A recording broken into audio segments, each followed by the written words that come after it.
third top member of the president's administration is on the job this morning. I, Michael Richard Pompeo, do solemnly swear.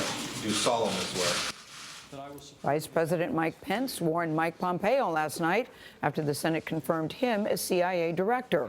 Earlier, a Senate committee narrowly endorsed Secretary of State nominee Rex Tillerson. His nomination now goes to the full Senate. Nancy Cordes is on Capitol Hill with the unusually close vote there. Nancy, good morning.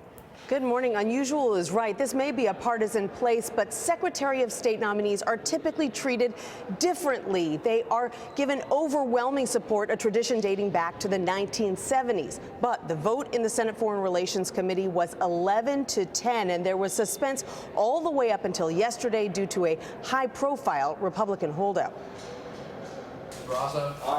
The vote for Tillerson fell straight down party lines. Rubio. Yes.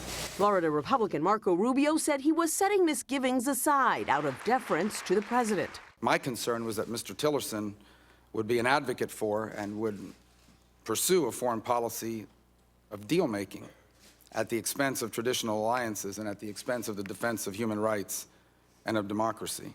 Rubio's concerns stemmed from Tillerson's answers about Russia, a country where he has done extensive business as the CEO of ExxonMobil. Let me ask you this question. Is Vladimir Putin a war criminal? I would not use that term. Unlike Rubio, Democrats were dug in, voting no, they said, because the president is a foreign policy novice who needs a seasoned diplomat to guide him, not a businessman. American leadership on the world stage is not as simple as America first. The close vote was a departure from tradition. The four most recent secretaries of state, including Hillary Clinton, got unanimous or near unanimous support in the Foreign Relations Committee.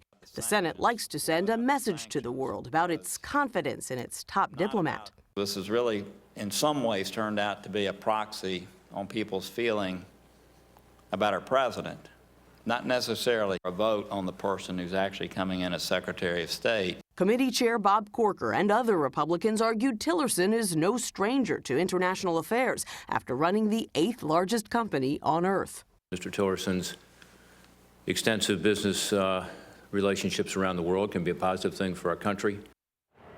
Republicans have accused Democrats of stalling on some of these nominees, but last night the Republican-led committee that was supposed to vote today on Energy Secretary nominee Rick Perry and Interior Secretary nominee Congressman Ryan Zinke abruptly canceled today's vote. Didn't give any reason. Charlie just said it was postponed until further notice.